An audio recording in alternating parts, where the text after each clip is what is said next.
distingués abonnés. Devenir agronome ne s'improvise pas, mais il est utile d'acquérir un minimum de connaissances. Eh bien, si vous êtes nouveau sur la chaîne, n'hésitez pas à vous abonner, n'hésitez pas à partager, n'hésitez pas à commenter.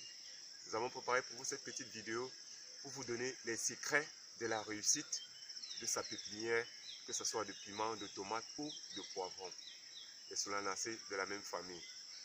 Beaucoup d'entre vous savent que pour réussir cette culture ou ces cultures, que ce soit le piment, la tomate ou le poivron, tout dépend, tout part de la base. Et la base, c'est quoi? C'est la réussite des plants en pépinière.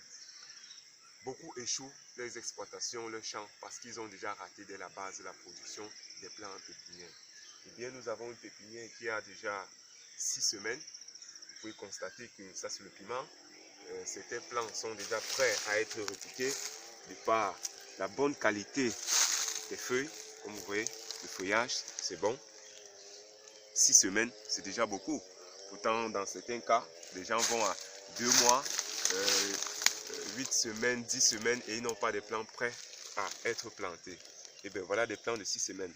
Donc, le secret que nous allons vous donner dans cette vidéo, c'est quoi? C'est pour vous dire, pour réussir sa pépinière de piments, tomates ou de poivrons, il y a quelques éléments basiques qu'il faudrait prendre en compte et vraiment s'assurer de les respecter à la lettre.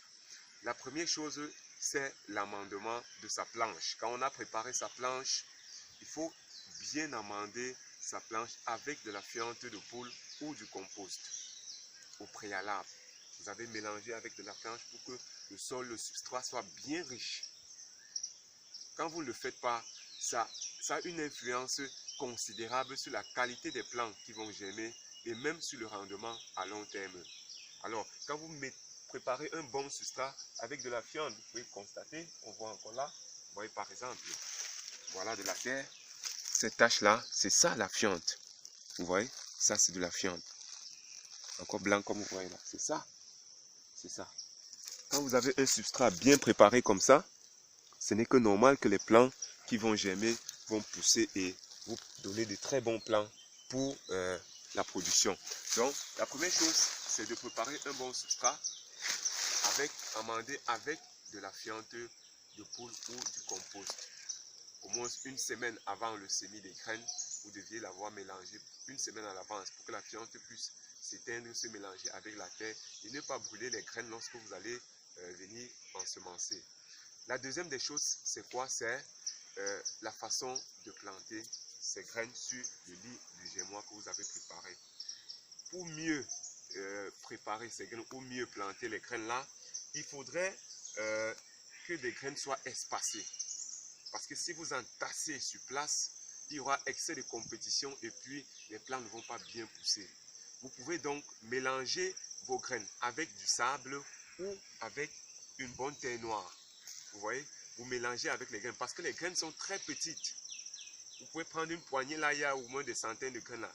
Vous pouvez la mélanger avec du sable ou avec de la terre bien et puis vous épandez sur votre lit de semis. De telle façon que chaque graine, vous voyez que les graines là, elles ne sont pas touffues. Quand on regarde, elles ne sont pas touffues. Vous voyez vous-même, ce n'est pas touffu. Les graines peuvent bien pousser sans souci. Vous voyez, là c'est bon. Ça vous donne des plants bien robustes, prêts à être repiqués. Ça c'est bon. La troisième des choses maintenant, c'est quoi? C'est le suivi. L'arrosage.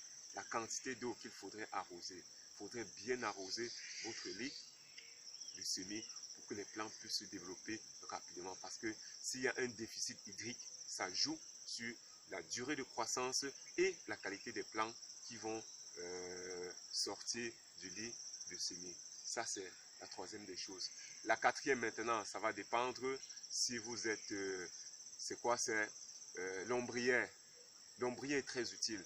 Si vous êtes dans un endroit où vous n'êtes pas sous un couvert forestier comme nous sommes ici, c'est pourquoi nous n'avons pas eu besoin de monter l'ombrière ici. Parce que le feuillage, le couvert forestier joue déjà ce rôle. Vous voyez un peu. Mais si vous n'êtes pas dans un endroit où il y a ce feuillage-là, vous pouvez monter une ombrière sur votre lit de semis. Et avec l'arrosage, vous serez sûr et certain de réussir. Il n'y a pas de raison qu'il vaille que vous échouez. Vous allez réussir votre pépinière. bien. Donc, c'était comme ça préparé pour vous. On se dit à très bientôt pour de nouvelles vidéos et de nouveaux partages. N'hésitez pas à vous abonner. Ciao.